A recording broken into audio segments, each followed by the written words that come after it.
1986년 경기도에서 한 젊은 여인은 손발이 묶인 채 시체로 발견됐습니다.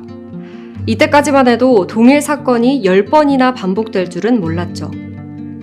2달 후 빨간 구두와 빨간 원피스를 입은 여성은 또 손발이 묶인 채 시체로 발견됩니다. 결국 형사는 이를 연쇄살인 사건이라고 파악하고 사건을 추적하기 시작합니다. 그 결과 비 오는 날 빨간 옷을 입은 여자들이 살해의 대상이라는 것을 파악하게 되는데요. 2003년 발생한 화성 연쇄살인 사건을 배경으로 제작된 이 영화는 9개의 상을 휩쓴 살인의 추억입니다. 10명의 무고한 여성들이 강간과 살해를 당하고 손발이 묶인 채 버려졌죠.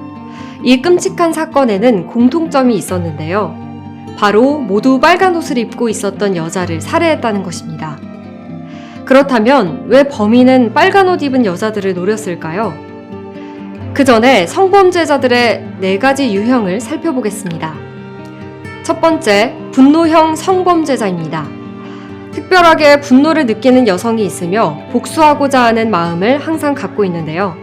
범죄 목표로 삼은 여성에게 공격성을 표출하게 됩니다. 학대했던 어머니, 자신을 버린 애인 등이 그 대상인데요. 분노의 표현 방식으로 폭력을 가하게 됩니다.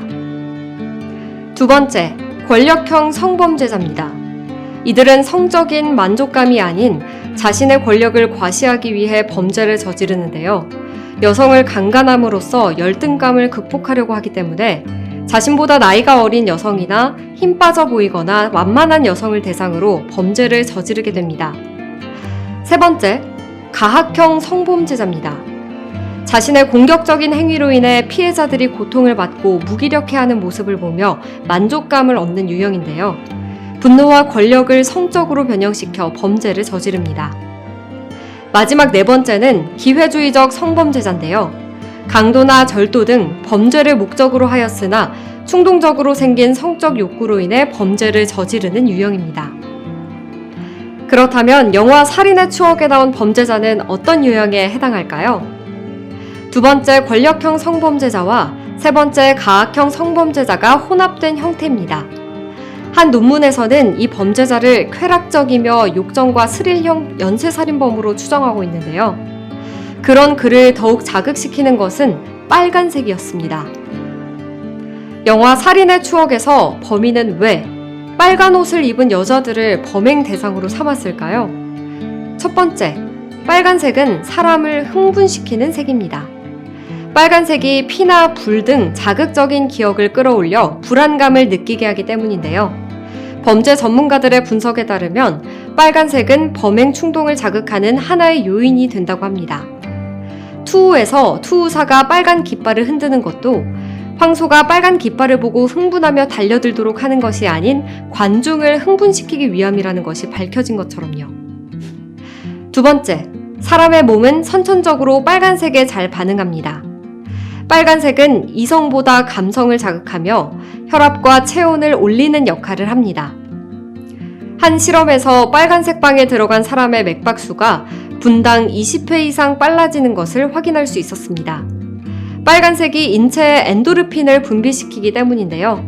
마지막으로 빨간색은 여성의 성적 매력과도 연관이 있습니다. 많은 연구자들은 여성의 월경주기에 발생하는 홍조를 이야기하기도 하며 여성의 음부를 뜻하는 색상으로 남성의 성적 욕구를 증폭시킨다고 합니다. 본능을 상징하는 빨간색의 특성과 대조되는 이성을 상징하는 파란색이 범죄 예방에 사용되고 있는데요. 일본 도심 가로등을 파란색으로 바꾸자마자 범죄 건수가 크게 감소한 사례와 2008년 강남구 일부 아파트 단지에서 푸른색 가로등을 도입한 사례가 있습니다. 마음을 진정시켜 이성적인 판단과 감정 조절 능력을 향상시키는 파란색은 범죄자에게 도움이 되는 색으로 두루 사용됩니다. 네, 오늘은 영화 살인의 추억으로 본 빨간 옷을 입은 여성을 살해한 이유와 성범죄자의 유형에 대해 살펴봤습니다. 색과 범죄 심리학에 대한 연결고리를 찾아봤는데요. 어떠셨나요? 흥미로우셨나요? 그럼 스릴 있고 재미있는 컬러 이야기로 또 찾아뵙겠습니다. 오늘도 유익하셨다면 구독과 좋아요 부탁드리고요. 지금까지 블레스미 막내 에디터 황희서였습니다. 안녕!